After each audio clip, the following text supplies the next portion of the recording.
If they do that, they're going to be very, very, very, very tough to beat. Wilson! Oh! And we are tied! Let's go! Call them by Slamma Jamma. And I don't ever let them forget where we come from. Getting those phones out. Report me acting ignorant. Deon Kris got his way through, and he may go! Kris is in! Houston leads out of nowhere! Seventh heaven for Houston. The Cougars advance to their seventh Final Four. Go Cougs! Let's go! It's so good! The dream remains alive for the Houston Cougars! Welcome into another episode of Let's Rage Coogs, presented by the Saxenian Family. We are here live from the Fertitta Center. Both Kris and I from the Fertitta Center, and Dayon Dunlap joining us here from the great state of Texas. We're coming off the 69-60 victory for 8th-ranked Houston over Middle Tennessee. The Blue Raiders, they gave Houston everything they wanted and then some. A very reflective and Kris, how do we describe Kelvin Sampson after the game? Disappointed. I think in the time that I've covered U of H, that's probably the most. I mean, reflective is probably not the right word, but that's definitely the most disappointed I've probably heard Kelvin Sampson in a minute. He was definitely disappointed for sure, and he had a right to be, because the effort did not live up to the Cougar standard. No question. And I mean, he said it, out of the 122 games played here at Fertitta Center, Middle Tennessee was one of the team's best performances that against Houston thus far in this building. And he was disappointed in the effort. He wasn't concerned. But one thing I liked that he said, the players made a choice to not play with effort, live up to the Cougar culture, and it'll be his choice to fix it. So that means I'm looking for some minutes to be shortened, some guys to play more minutes, and some guys aren't going to play, period. Hopefully Mercy minutes are extended, because the effort he played with today, for block shots to offensive rebounds, not even mentioning the offensive game that he had today. Just pure effort, where just rotations, defense. I mean, that kid, it seems like he's turning the corner on the culture things that Coach Sampson wants, because Coach Sampson said it himself. His offense to get him on the floor, defense, and other things to keep him on the floor. And Coach Sampson did credit Mercy. He said Mercy was probably the bright spot for the team tonight. The lone bright spot. That's the lone bright spot for the Cougs. Talking about the final stats, Kingston Flemings actually was the one that led Houston in scoring tonight. 15 points on 5 for 14 shooting from the field. He had 5 assists, no turnovers. Mercy Miller had 9 points on 4 of 6 shooting from the field. Like Dayon mentioned, he had 2 rebounds, 2 assists in 13 minutes. So he went out there and he was a bright spot. I think it was a very interesting lineup down the stretch for Houston, and with like 5 minutes left to go, that they went with Kingston Flemings, Isaiah Harwell, Mercy Miller, Chris Anak, and Ramon Walker. That was the 5 with about 5 minutes to go in the second half. And they went out there. They were battling with Middle Tennessee, and like I said, I think you got to give a lot of credit to the Blue Raiders for how they went in there and they competed. They out-rebounded Houston for the game, which is not something that you're going to see often from any opponent, much less, again, give credit to Middle Tennessee. But if you would have told anybody before this game started that they were going to out-rebound Houston 33-31 for the game, I don't think anybody would have believed you. And lo and behold, that's what they did in this game against Houston.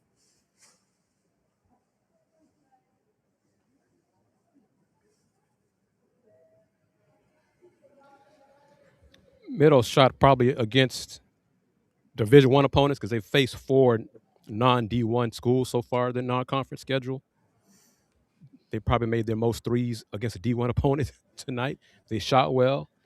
The Cougs got up 16, 63-47, and slacked up. Middle Tennessee didn't quit. They made threes to end the game and kept it close. So the finish of the game was also disappointing to Coach Sampson. Fluff, what do you think? I mean, I think, our leaders got to lead a little more. Um, no matter what the last lineup was at the end of the game, Bulls cannot, play 31 minutes and have 6 points. I know Sharp. I think with Sharp ended with about 10. Yeah, Um, yeah, you 10 know, points. got 10. So Yep, you 10 think points, three about it. rebounds. Say it again, Andy. 10 points and 3 rebounds. Real quick, Fluff, his sheet 3 for 6 from the field. For Emmanuel Sharp. And I know I talk about the stats a lot, but it's sometimes a telling factor how someone played or how we played. But in a lot of times it's about effort. You look at the attempts, you might see 6 points, but I think Ools was what, 3 for 8 or 2 for 7 or something like that. And Great. that I rather him be, if he has 6, I'd rather him be 2 for 14. Or 3 for 11, 3 for 12. Tugler on the board. Tugler 6 rebounds. You know what I mean? Like I talk about it every show. He has to rebound the ball better. We have to give Mercy some more opportunities. It's just bottom line. It ain't that much defense in the world. Coach, I love you. You know what I mean? But it's just like, we can't keep talking about Mercy on the defensive end if he's going to be that productive with heightened minutes or even a little bit of minutes that he can score the basketball. You know what I mean? So, Chris Cenac, 9 points, 6 rebounds, 28 minutes. I think we should try to figure out how to get him involved a little more.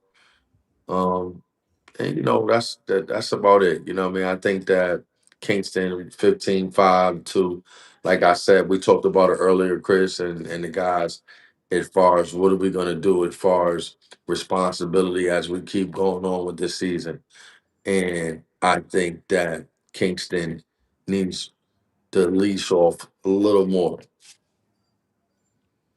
To Real that quick. point with Kingston and tying it in with Milo's, because although he had what he had 0 assists.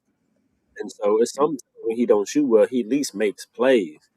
But when he's doing not shooting well and not making plays, to Fluff his last point, I mean, we gotta unleash Kingston, and then we gotta unleash Mercy. It's. I know certain players have earned um, certain minutes with defense and certain things that's looked upon, but I think with more minutes and more opportunities to do more, I think some players can do more, like Mercer. I mean, like it's always putting a microscope. Well, it seems to be a microscope, a micro, uh, a mac, Marcus Cope. yeah, microscope on the little things with Mercy and pointing out what defense this did, and like everybody, I'm watching the games and everybody is doing similar maybe miss some assignments, miss a rotation here, and do just little things like that. So I mean, the name of the game is putting the ball in the basket. To your point, Dayon and Fluff, the final stat score for Milos Uzan, he 2 for 8 shooting from the field, 1 of 5 on threes. So he only, to shoot 5 threes, that means he wasn't really, to me, that comes across like he wasn't really aggressive. And like you mentioned, Dayon, 0 assists. As your, he was your point guard last year, he's a returning player. Like he just has to play better. That's right there from a returning player. He knows what is the expectation here in Houston. It's just not gonna cut it if ultimately Houston goes as far as they want, which is to do what they did in last year, and that's come away with a national championship. And Emmanuel and Milo said in post game that they have to be better as veterans. They have to lead better. They were not happy with the lack of effort and getting out hustled and out scrapped and out toughed by Middle Tennessee. They have to be better. And I'm going to go with the different outlook. I mean, positive from my perspective. This is the last game of non-conference. Let this be the last game of bullshit performance. I like that, Chris. Okay, Keeps it real. Chris, I Keeping it like real, that. Chris. I'm That's keeping it real. That's the most positive we could go with. I like that one. Yeah. Chris. So Big 12 play starts Saturday. So if you're not gonna bring it, then you shouldn't play. I don't want to see players complaining to the referees about physicality and ref fighting call that foul. Big 12 gonna be more physical tonight against Middle Tennessee. It's big boy play starting on Saturday. So you're going through the motions. It ain't about your feelings. The job, as Dayon has said it for 2 years now, is win that chip. If you don't have that in you to help the team win, don't play. I mean, this is it. Let tonight be the last soft, because this is not the first time in post game we've heard Emmanuel Sharp or a player say this year they were out tough by the opponent. At least 3 or 4 times Tennessee, we've heard that this Tennessee, year. I told them whenever they fought, and So that's 3 or 4 times we've heard that you this year. couldn't even make the argument against Arkansas. They were out tough. They just couldn't hit free throws. So it's time to squash all that. And then not only, man, I mean, I'm just thinking about Milo's came back, and I understand why he came back, but I'm thinking about Marcus when he decided to come back for his senior year. We saw progression. Jamal, when he came back after testing the water, we saw progression. Just in my opinion, from what I've seen, I haven't seen much progression and development from Milos into this year. I really haven't seen it, and I haven't seen just an uber confidence and an uber approach. I know it's still a lot of season left, and it's still a tournament because he didn't start the season really strong last year and really turned it around. So he still has the opportunity to do so. But just from years past and what we've seen, and in my expectation of what he could do coming back this season, especially with better talent around him than last year, from my opinion, he got to do more. He got to play better. He got to be more consistent. He has to, in my opinion. I mean, it's one of those things to where sometimes when you are a great piece to the puzzle, it's an adjustment to be the one dependent on more. And I think that's what Milos is going through. Is like, okay, last year if I did well, it was a plus. Now this year, I have to do well for us to really have a chance to cut the nets down in Indianapolis. So it's just like he has to figure that out very fast. And like Chris said, let's go on this Saturday, and hopefully we shake all stinkness off of us. Damn, Fluff, Chris. hold on, real quick, Andy. Fluff, kind of elaborate more as a player of your caliber and the accomplishments that you have on what it's like under expectation to produce and having to produce on an everyday night, kind of like just like you alluded to, but from someone who actually did it and did it at a high level. Were there times when maybe you wasn't expected to, and then was a difference where you were expected to? Well, I'll say this, not I'll talk as a former Cougar. Is No, when no, you Fluff, you come are a down the Cougar. tunnel. You are a Cougar. You're always a Cougar. My bad. As a Cougar, former player, we're all Cougars. Is when you come down the tunnel. If any of these young guys could get this, anybody in the world could take this.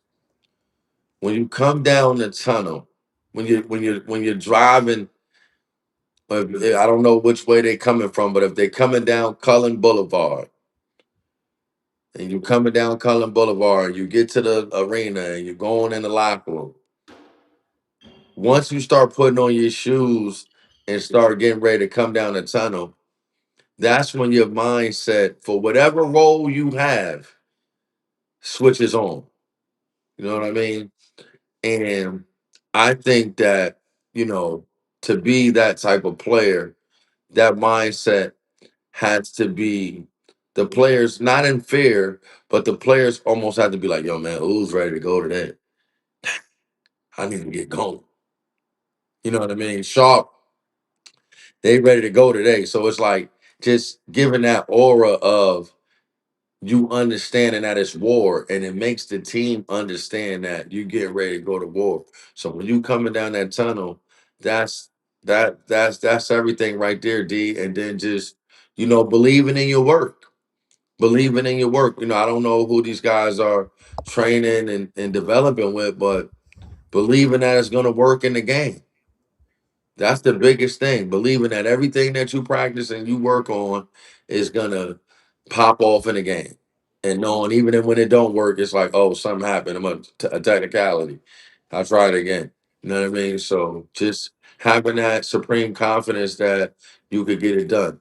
And I think Ooze is kind of maybe struggling with that, but us as a Cougar Nation, we're gonna still stand behind them, but we want them to step it up. And let's also have this perspective because we're disappointed in tonight's effort, but it was 9 days ago when they took it to Arkansas and looked like one of the best teams in the country. Yes. Okay, Yes. tonight, coach won't say it publicly, A little but rusty. they rust, but more to it looked like the players disrespected Middle Tennessee. They played down to the competition. They were hyped for Arkansas.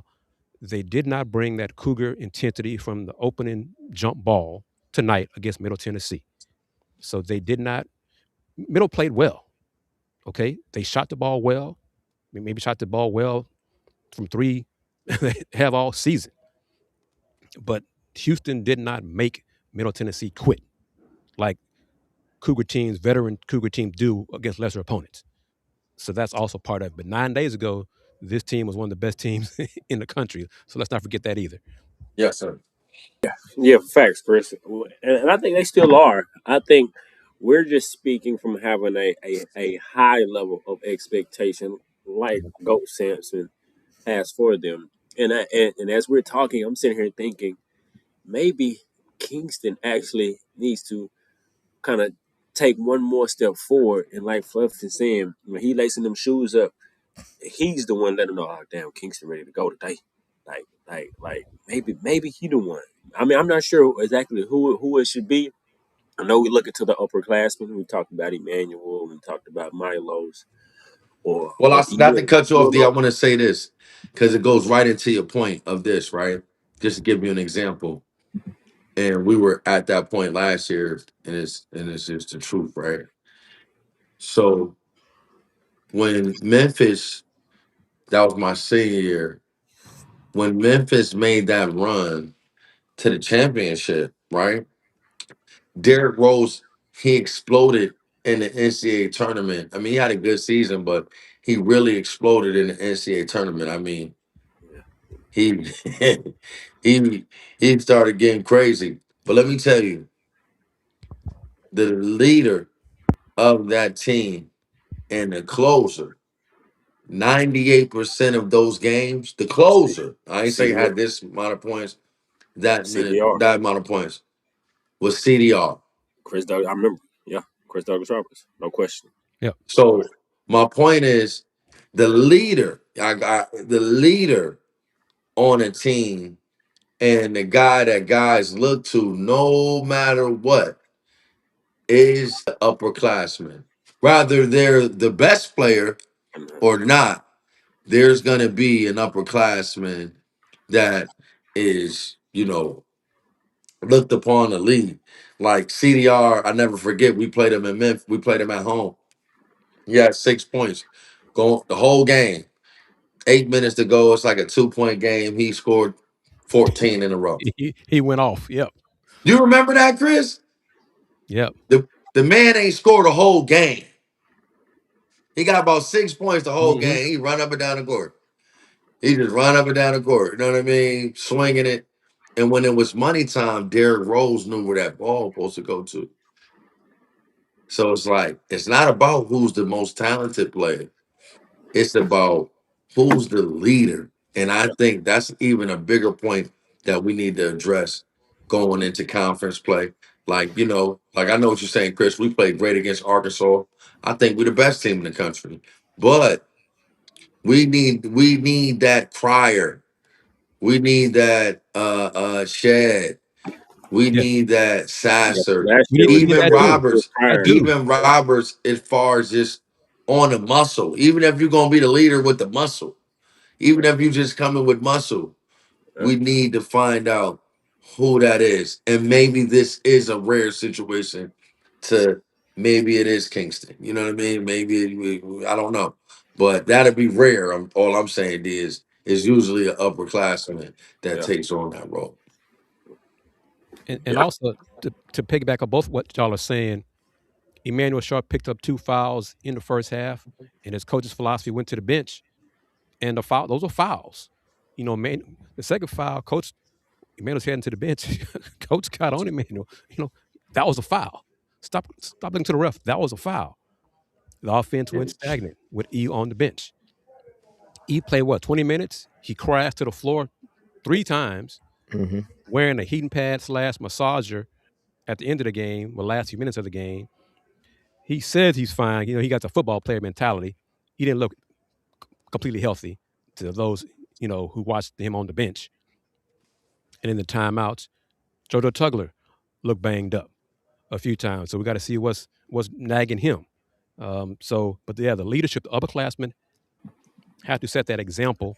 And sometimes they got to do it on the court, not just in practice and in the huddles and lead by. What did Emmanuel say, Andy? You know, you got to make sure our closet is clean before we can Yeah. ask anybody else to clean their closet. Yeah, that's a That's part perfect of it. segue, Chris, because I'm going to play the clip right there. But let's pause for a second and take the time to thank everybody that's joining us on this Monday night for this edition of Let's Rage Coogs presented by the Saxenian Family. Big thank you to Steve Saxenian for being the primary sponsor of today's edition of LRC, and also a big thank you to today's secondary sponsor in Star Pizza with multiple locations throughout the Houston area. Star Pizza is your go-to stop before or after the game. Check them out online at starpizza.net and check out their menus and check them out on Tuesdays and Fridays specifically for their all-you-can-eat pizza buffet during lunchtime hours, which is 11 a.m. through 1 p.m. That being said, Chris, let's hear some post-game, the press conference with Kelvin Sampson, Emmanuel Sharp, and Milos Uzan. Yeah, well, first of all, congratulations to Middle Tennessee and their players or coaching staff. They came in here and played, I thought, awesome. I don't know how many games have we played? 13. 13 this year? No. Against them? No, since we opened this building. 121. 122. So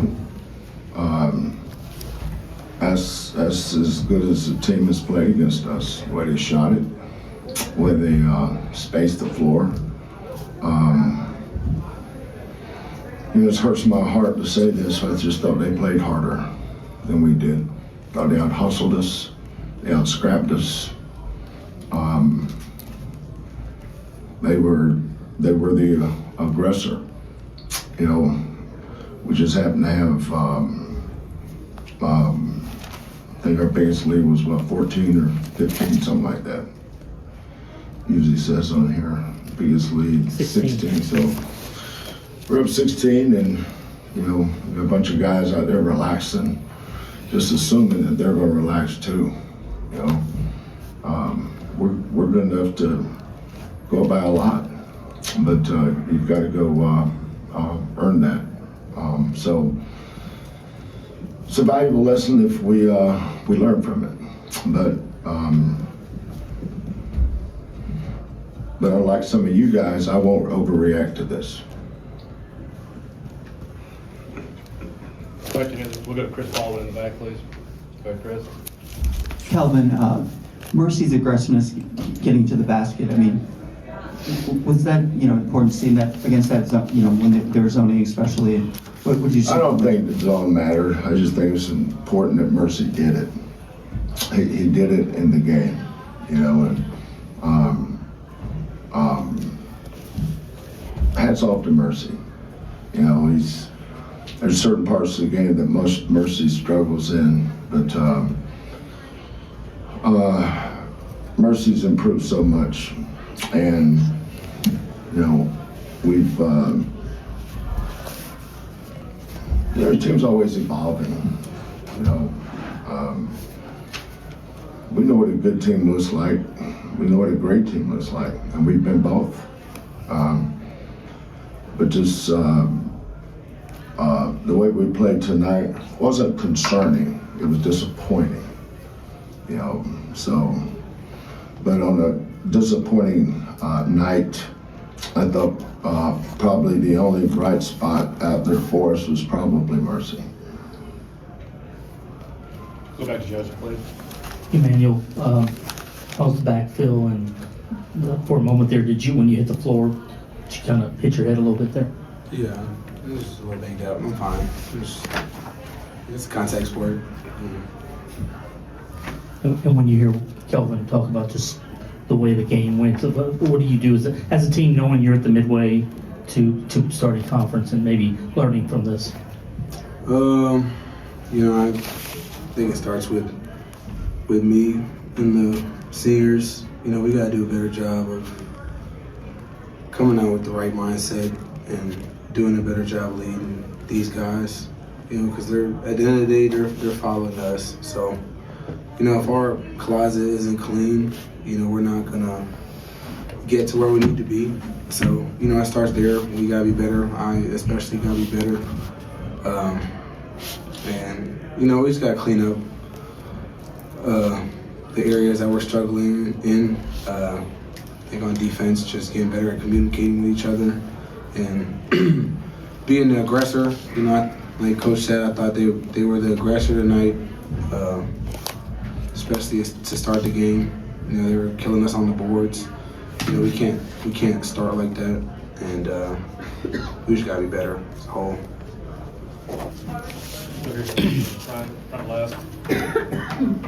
Milo, similar question, but what can you guys take away from this game as you start conference play?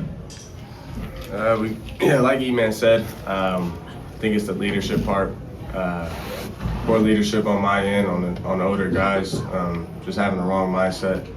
Coming into Big 12, it's going to be a fight every game, so you got to make sure you bring it, or you're going to lose. So.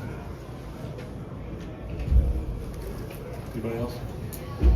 Go back to Joseph and then Kris, please. Joseph and then Kris. Go ahead, Joseph. Kelvin, on the right side, the 19 turnovers, fourth, I think you guys converted 30 points off of it. Just getting those opportunities or forcing those opportunities and converting the points. Yeah, I mean, it's something that, you know, whether it's beating Syracuse or beating Auburn or beating Arkansas or beating, who else did we beat? Notre Dame. Mm-hmm. I'm sure I'm missing somebody. Florida State. You know, we have a good team. You know, I have high standards around here for effort. I don't ever want to lose that. I say surefire. It is a surefire way you know when you're done. That I'll walk out the door if I can't get my teams to play hard. If they're not going to play hard, they need another coach. And that effort we gave tonight, without saying too much, like I said, was disappointing. But that's the choice they made. And how you respond to it is the choice I make. Time for the last question. We'll go back to Kris and back. For Emmanuel and Milos, when you hear, you know, that, you know, your coach thinks the other team played harder with this program and the history of it, does it, you know, hit especially hard, and you know, what goes through your mind? Yeah, just knowing that it's our job to uphold the culture and make sure this team is playing the way that it's supposed to play, and which is, you know, hard-nosed and with effort. And, you know, we didn't do a good job of that tonight. And, you know, like me and Milo said, that falls on the leaders, especially me. You know, I got to do a better job of leading the way in that area. So, yeah, it's not a good feeling, I'll tell you that. So once again, that was Houston Cougars players Emmanuel Sharp and Miles Uzan, along with head coach Kelvin Sampson. Very reflective, very just critical about themselves and the effort that they had tonight against Middle Tennessee in the 69-60 victory over the Blue Raiders. The effort wasn't up to Cougar standards, and it needs to be starting on Saturday, first game of Big 12, and I think it will be. And, like I said, with my colorful language that I used earlier in the show, may this be the last game of the season that we question the effort of the team. And I'm good with that. Man, after hearing that press conference, I feel very confident going into the Big 12. I know what comment you're talking about, too.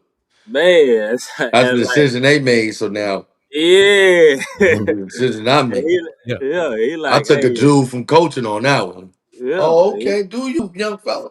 Okay. Yeah. And he like, hey, if I can't get my team to play hard, then they might need another coach. And so, hey, after hearing that, we're gonna be ready on Saturday. I have no practice doubt. tomorrow. Let me tell y'all something. Practice tomorrow ain't no day off tomorrow. No, sir. Trust me. Man, them boys gonna be in there. They might do a 2-a-day tomorrow, and it ain't no class. It's 2-a-days tomorrow. I'm gonna just say this. I saw some folks on the staff after the game. They just gave me that look like, yeah, they better be ready. They better be ready. And I forgot what game we lost or something like that. But Coach Pender's, we had 3-a-days before we played Kentucky. 3-a-days. I believe it. So Samson, they bought the same guy, kind of, in certain ways. You know what I mean? So he gonna see them tomorrow. He gonna have a lot on his mind tomorrow. I really like what I heard from Emmanuel too. I like his demeanor. His I like. Man, they took ownership. He took ownership. Yeah, for sure. But and also to that, he took ownership as a leader, as a vet of the team, as a guy who's been in the program the longest. Really. Yep. He has to see also how important he is to not get in early foul trouble. We talk about JoJo a lot this season.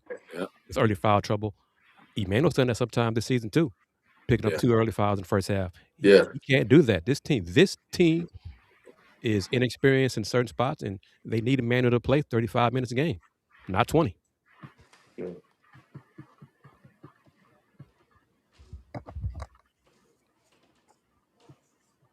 I think we also need that common presence in the front court, whether it be, I don't know. We also need that common presence in the front court, especially in the half court set, to be able to throw the ball to somebody when the game slows down, especially going forward in Big 12 play. But I'm confident now after hearing that. We ain't overreacting, Coach. We're just reacting. Yeah. Down to your point, and a question for Fluff, Kris. Do you guys think that Houston has that on this team, like a go-to scorer? Obviously, they don't have like a Jawan Roberts, but then down the post, it could get easy baskets because in theory, it should be Sanak. But I'm curious, what do you guys think? Can he be that go-to calming presence when they need a basket down there? I think if we start going to him a little more now, that by the time it's money time, that he'll be even better. I think we need to throw him a bone a little bit more to see if he got that in him. We don't really know yet. And I think he may not be that guy until late February, early March. Yeah. That kind of guy. But they do need to get him the ball in mid post more. And it's just I think Coach Sampson's learning about these new guys and the different roles, and Milos is not playing with the confidence. I mean, Milos was predicted by some publications as a preseason third-team All-American, third-team in the country All-American. And some of us, we were like, we don't really see that. It'd be great if he gets to be that Milos, because Milos at the end of the season in the Final Four was not that guy. But the Milos getting up to that Final Four, he was playing like that guy. So it's part on him as well. The seniors need to step up, do their part, be that calming influence, but also set that tone in practice. That if there are some guys, whoever it is, if they're upperclassmen who have got comfortable and not bringing that culture, they need to be called out in practice too. If you're not bringing it in practice, you guys play the guys will. Period. I think CNAC can be that guy. I just think, like Fluff said, he just needs more opportunities. Oh no, I think I he mean, can be the guy. I just think it needs to you start know, soon. yeah. I mean, no, I'm not going to get anything you said, Chris. I'm just kind of picking back from Andy's question. I think CNAC can be that guy. I mean, we've shown games when we throw it to him earlier. Was it the Auburn game, maybe? So he Yeah, has Very it. yeah. efficient. The Auburn game, he scored the first 10 points or Yeah. it's So something I like that. think, in my opinion, I think it needs to be a conscious effort. He needs more touches. More touches. Even if it's bread and butter shot is that 12-footer facing the bucket, being that zone breaker right there when the defenses are out high and the middle of the paint is open and Chris just turning and face up and hit that jumper. That be that money Yeah. shot. That'd be a go-to shot. That's fine. He needs a go-to shot that he and the team know that 80% of the time is going in. Whatever it is. A jump hook, face up, 10-footer, 12-footer, whatever. He needs that shot. Tonight, Sanak only had 7 shots. He went 3 of 7 shooting. See? 12 points. Mm-hmm. He had 9 See? points. 9 points. No, 9 and 6. Yep. 9 and 6 and again just 28 minutes of action, just 7 shots. But we could also say he had 2 rebounds in the first half in 17 minutes. Yeah. That's not going to cut it. that's the rebounding at times seems very inconsistent for this team, which is, been a little I don't unusual. think we like a real dominant rebounder team. This year's team, it looks like it. 13 games in, looks that way. And that's part of Cougar culture as well. We missing Sacco right now. As far as his absence, I think, because he was coming on. So he was coming on. And they haven't Fluff really. I see it. It's late. Yeah. It's about to be midnight on the East Coast. Yeah, you gotta understand. Listen, fans. I've been in the gym all day. I love Les Rage. It's 11:25 our time. I love you guys. Appreciate it, Fluff. We appreciate your commitment. Isaiah Harwell's game. Oh, I'm going to say this. Isaiah, he seems to be a young player in a sense, definitely.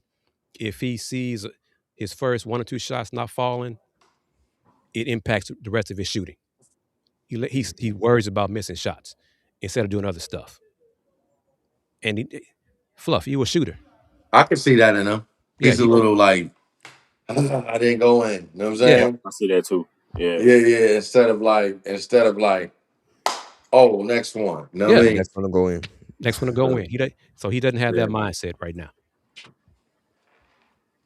But he'll get it down the line. Yeah. And that's another big issue. Kind of issue that this team's had, just in terms of inconsistency, is just bench production. Tonight they only had 14 points off the bench, and none of that was from Mercy. Yeah, Mercy had what, 13? No, he had 10? Mercy had 9, right? 9. Yep, he had 9 points on 4 of 6 shooting, and only 13 minutes. Ramon had 3, and Isaiah had 2. And the 2 Isaiah got was from the free throw line. Mm-hmm. Wow. So I think he probably needs to see the ball go in at the foul line, and then maybe that'll help. Yeah, I'd always get you going. Yeah. And to your point about right now Sacco's absence being really felt. I mean, Cedric Law came in early in the game and dang, he barely stayed. He played 36 seconds. He came in because JoJo was hurt. Yeah. And JoJo collapsed to the floor. Well, not collapsed, but crouched down on the court. He was struggling. Yeah, he was struggling. So that's definitely a big big absence that's being felt. Because he was starting to play well and contribute and be that positive backup big man for sure. But I think he's getting closer to being ready to play, if not this Saturday, maybe Tuesday against Texas Tech. And all this reaction that we're having. What's the record? They're 12-1, Kris. 12-1. 12-1. Well, we got to talk about the game. Yeah. Right. We call I, we see it. I don't want the Let's Rage Cool fans to think we saying, oh, man, what we going to do now?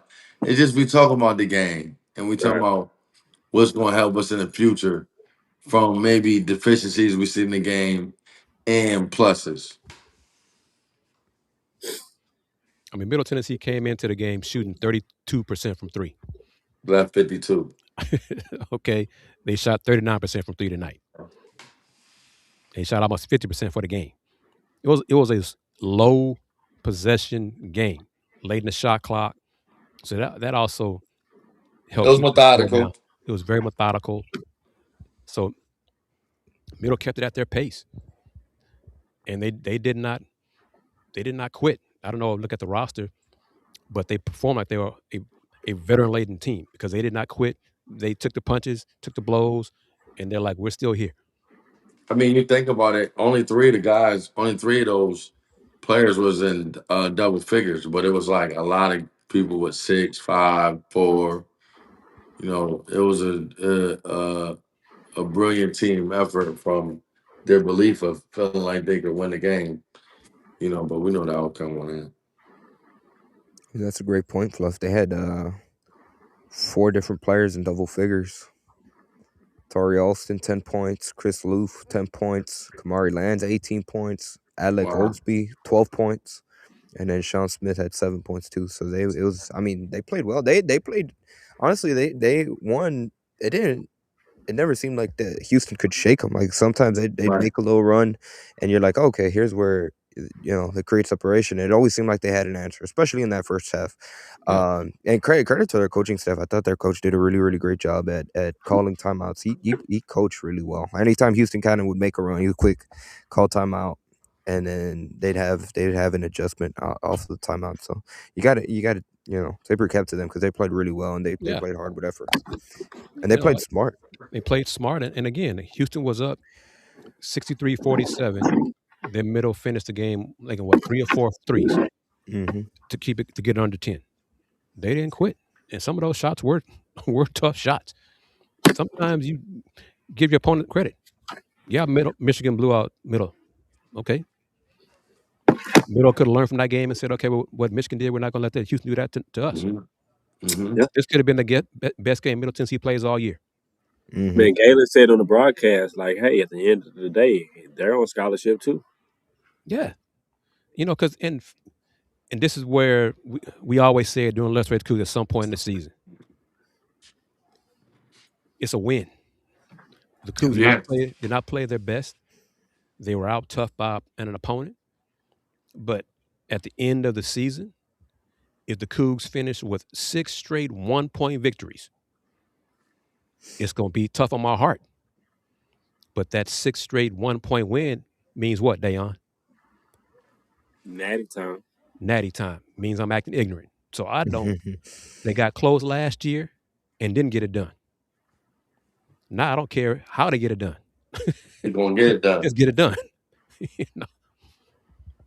That's it. That's the mentality. I'm win that chip.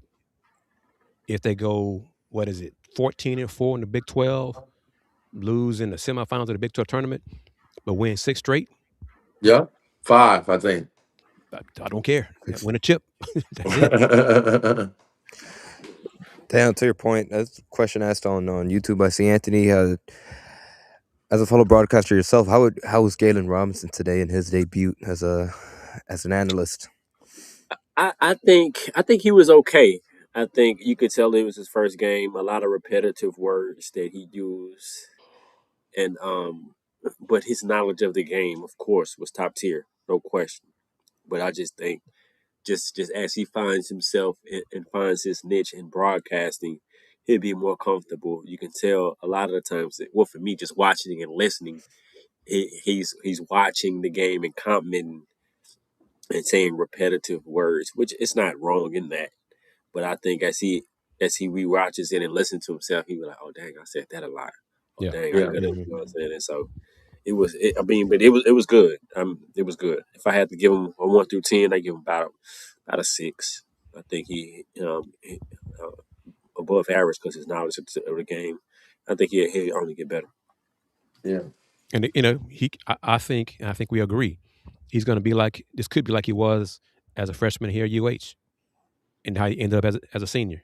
He got better year after year. I think he'll get better game after game in this gig too, because he is going to work and put in that work and be good as an analyst. I don't think we have any doubts about that. That being said, let me take a moment again to thank our sponsors for this edition of Let's Rage Coogs, beginning with Steve Saxenian, who is the primary sponsor of tonight's episode of Let's Rage Coogs. A big thank you to our secondary sponsor as well, Star Pizza. With multiple locations throughout the Houston area, Star Pizza is your go-to spot before or after the game. Be sure to visit them online at starpizza.net and on social media, Star Pizza HOU on X, Star Pizza Houston, Texas on their Instagram platform. We will be back on Saturday following Houston's Big 12 conference opener against Cincinnati. So we'll see how Houston responds following this. Now, again, at the end of the day, a victory, 69-60 over Middle Tennessee. We played good defense. Yeah, I mean, they're solid. To add on to your point, Fluff, they forced 19 turnovers against the Middle Tennessee team that, again, I felt like they were very patient and were playing very smart. There was just there were times where Houston's defense, they played really well. They anticipated passes, they forced turnovers. They did really a great job at being able to draw offensive fouls multiple times throughout the game. So that was a bright spot for them in this contest. And I think the Cougs offense got stagnant. I mean, they didn't have 10 assists in the game. They had, what, 8 as a team? 8 assists on 24 field goal, 24 makes, They whereas they Middle missed Tennessee shots. had 13 on 23 makes. At one point, Middle had 7 baskets and had 7 assists. Mm-hmm. That's So, crazy. So the Cougs offense wasn't clicking Flowing. either. It wasn't flowing. They didn't attack the spots in the zone, and they missed open shots. First half, they had a lot of shots rim in and roll out. You get half of those, and then your offense looks better. But all those things, the effort, there won't be a lack of effort Saturday against Cincinnati. Mm-hmm. On the road. That's always a tough place to play. I promise you that. Yeah. And I think the Cougs are going to win, and that's all that matters. That's all that matters. Big 12 play starts on Saturday, and we're not going to worry about next Tuesday. It's all about this Saturday, January 3rd at Fifth Third Arena, right? Is that right? What it is? Fifth Correct. Third Arena? Yeah. Correct. In Cincinnati. Go Cougs. Yeah, couldn't have said it better myself. I'll take the time to plug as we begin conference play. We have 18 games of Big 12 conference play left, and if you would like to be a part of Let's Rage Coogs, feel free to reach out at the email you see on the screen. That's Let's Rage Coogs, all lowercase, at gmail.com. If you're interested in being a sponsor on this edition or future editions of Let's Rage Coogs, like I said, as you can see on the screen, we could do banners, we could do sponsor clips, sponsored videos, sponsored comment sections, all the things. To quote the Brett Yormark, the Big 12 commissioner, we're open for business, so feel free to reach out and also follow us on our social media platforms. We had a lot of content. I say content is king. You can see it scrolling at the bottom of the screen right there. You can follow us on X, formerly known as Twitter, Podslam Jamma, on Instagram and TikTok, Let's Rage Coogs. We have a lot of content from this game. You can hear the post-game press conference that you just saw on the show. If you just joined us late, didn't get to hear the whole clip from Calvin Sampson, Emmanuel Sharp, and Miles Uzan, you can check that out on the Potsdam Jamma YouTube channel. Also, a few shorts, a couple highlights from this game in the first half. And then if you haven't done so yet, you can check out a whole bunch of stuff from the bowl game victory, the Texas Bowl victory from the Houston Cougars football team. We have a lot of content coming out of there, interviews from Connor Wegman, Tyler Kojo, and you can even experience the celebration on the field that Houston had when they came away and they beat LSU 38-35 on Saturday to finish their 10-win season. Big thank you again to everybody that took their time out of their Monday night to join us. And without further ado, Kris, I'll toss it over to you. Any final thoughts, and where can people find you, sir? Yeah, I'm trying to get a current view. Let me see. Shout out to everybody who has watched and reposted and liked the Tanner Kogio comments, some of his post-game comments from the bowl game win over LSU. I think the view number is close to 35,000 on Twitter and thousands on Facebook as well. So salute to everybody for that. So the content is king, as Andy said, and we provide it here on Pod Slamma Jamma as well as on Houston Round Ball Review. So it's multiple ways for you to get the word out about your company, your business. Let's Rage Coogs at gmail.com. Advertise at the HRR.com as well. We'll be doing this again post-game show after the Cougs open up Big 12 play with a road win this Saturday, January 3rd. Do another Let's Rage Cougs, the original post-game show for Houston football and men's basketball. And as Fluff knows it, I like to say it, I'm proud of it. Since 1994, the Houston Round Ball Review. Local name, global perspective. I want to give a big shout out to the Cougars. Perseverance. Every game is rough. Sometimes not every game, but some games are rough. But we found a way to get it done. And shouts to the coaching staff, shouts to the players for fighting every day, off the court, on the court, practice, whatever. Sight to see. Think we're bigger than number 8, and we'll prove that when conference play starts. You could catch me on Instagram at Rob McKiver or Elm City Elite. Yo, check us out, man. We still knocking big dogs down. Big New Haven, Big Elm City. It's only one side in New York City, and that's New Haven, Connecticut. If you know, you know. 95 North. Go Cougs. The best in the tri-state. Yes. Hands down. Yes. Man, what a win. Good dub. I love the post-game comment. I think Coach Goat Sampson is going to have the boys ready for Saturday. Ain't going to be no letdown. We're going to be ready, and we're ready to take the Big 12 by storm. Because, Chris, what conference? Do we run the conference or what? We run the Big 12. You muted, Chris, or something. We can't hear it, but I can read lips, and he's saying when he start talking when he start going like this, I hit it in the he like you better know it. You know what I'm saying? When he start we're gonna remind people talking like that, that means it's we're up. Remind people this Saturday. We own the Big 12. Yeah. In case y'all forgot, we own the Big 12. We own it, man. So good dubs tonight. Good win this past week with the football team. It's on the up. Little birdie told me that Fertitta said that he's looking to make some noise in the portal, and hopefully that's true. And he opened up that pocketbook even more. From what I heard, he said that he's pocketbook, book bag, D. Hey, whatever it is. Duffel. Hey, I heard. I mean, I'm sorry. We on the pod. We on. Hey, maybe so. You know what I mean? I don't know. Birdie told me that he's looking to make one of the tech donors let him know, like, nah, I'm here too. And so, if that's true, and say it's on the up, and so it's a great time to be a cool football, basketball on the turf, on the grass, on the hardwood. Go Cougs.